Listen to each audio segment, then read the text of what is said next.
বুঝতে পারছেন তো যে আপনার ব্যাড লাক আপনার পিছু ছাড়ছে না?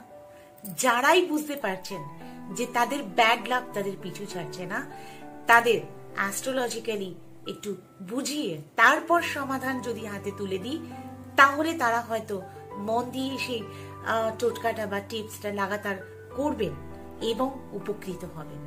কি হচ্ছে, যখনই ব্যাড লাক আপনার পিছু ছাড়ছে না, তখনই জানবেন যে 9th হাউস আপনার জোডিয়াক সাইনের অ্যাস্ট্রোলজিতে নবম ঘরকে ভাগ্যের ঘর বলা হয়েছে এবং নবম ঘর কে রুল করেন কে? বৃহস্পতি, জুপিটার।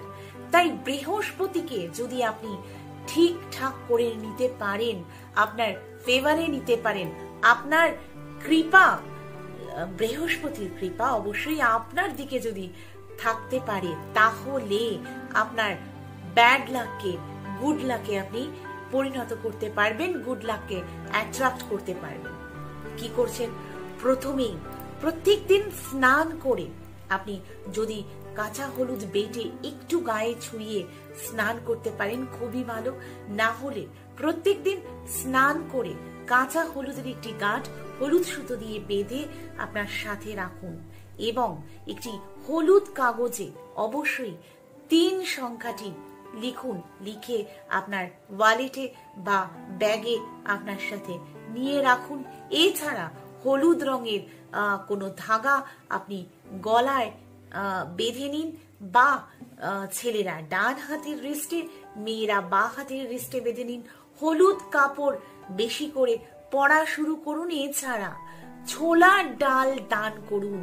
মন্দিরে মন্দিরে যেখানে বয়স্ক বৃদ্ধ ভিক্ষুকরা রয়েছে, সেখানে ছোলার ডাল দান করুন। মন্দিরে পুরোহিতকেও ছোলার ডাল দান করুন। যদি দান করার মতো কাউকে না পান, অবশ্যভাবে ছোলার ডাল জলপ্রবাহ করে দিন বৃহস্পতিবার করে। দেখুন কিভাবে আপনার জুপিটার আপনাকে গুড লাক থেকে ব্যাড লাকে পরিণত করে। এছাড়াও আপনি পঞ্চমুখী রুদ্রাক্ষ সর্বদা সোনায় বাঁধিয়ে গলায় সোনার চেনে ধারণ করুন। যদি পসিবল হয় তাহলে অবশ্যই সোনা বেশি করে গায়ে পরুন। বৃহস্পতির কৃপা প্রার্থী হতে পারবেন।